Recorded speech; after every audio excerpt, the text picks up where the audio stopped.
So, where are these principles? Historically, the self-reliant principles are peppered throughout the scriptures and general conference addresses, just like the spiritual and conduct principles are. That is why personal and family study are so important. It is in these settings where a person can be quietly and sincerely studying the scriptures that the Lord can ping them about an answer to a temporal question they may have. But whereas the conduct and spiritual principles have been organized into manuals and classes for decades, that has not always been the case with the self-reliant principles. There have been pamphlets produced from time to time, but that's about it. And those pamphlets dealt specifically about money and food storage, which was important to emphasize in the church at the time. But because that was the focus at the time, it may have influenced people to think that that's all there was to being self-reliant. And this is an important detail to understand, and we'll expand on this shortly. But as the world evolved and the church expanded across the globe, new issues as well as some old ones would arise that needed to be addressed. So in 2018, things began to change when the Church of Jesus Christ of Latter-day Saints began the effort of gathering the self-reliant principles in one place. Some powerful manuals were created, and classes formed outside of Sunday block time so the members could learn and study them. On the church website, what has been gathered so far is listed under Life Help. It's an ongoing process of gathering information. Further efforts were done within the Butler West Stake to complement the efforts done by the church, and one of those efforts led to the creation of the Self-Reliance Wheel. It came from an in-depth study of one of the self-reliant training manuals provided by the church. It starts with President Kimball saying, "The church and its members are commanded by the Lord to be self-reliant and independent."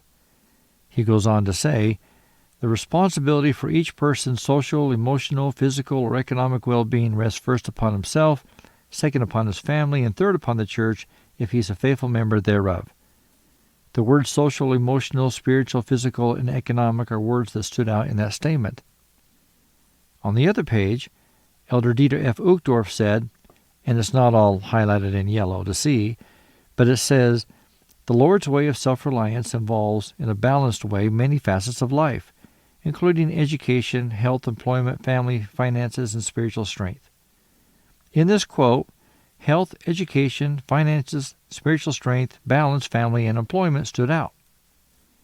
The words were gathered, then roughly organized to show an image.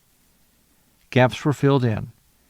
If health and economics have subcategories, so should family. Emergency preparedness plays a vital role in the preservation of our family, and none of this can happen if we aren't organized or can manage our time. And then trying to determine how to incorporate spirit and balance eventually led to this image. 5 general categories, leading to 12 subcategories, in a circle to represent balance, with Christ in the middle as the source of those principles. This one image defines very quickly the scope and components that make up a self-reliant lifestyle. The image was placed on a link website created by the Butler West Stake called butlerweststake.org. Each of the 12 subcategories offers another level of topics where the principles can be found. Just find the topic that interests you.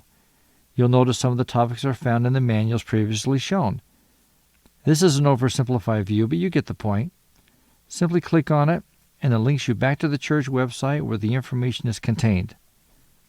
There'll be another video that will discuss how to use this website in depth, but the bottom line is that the principles have been organized in a way to help members see the scope and determine the areas they need to focus on and find the principles very quickly.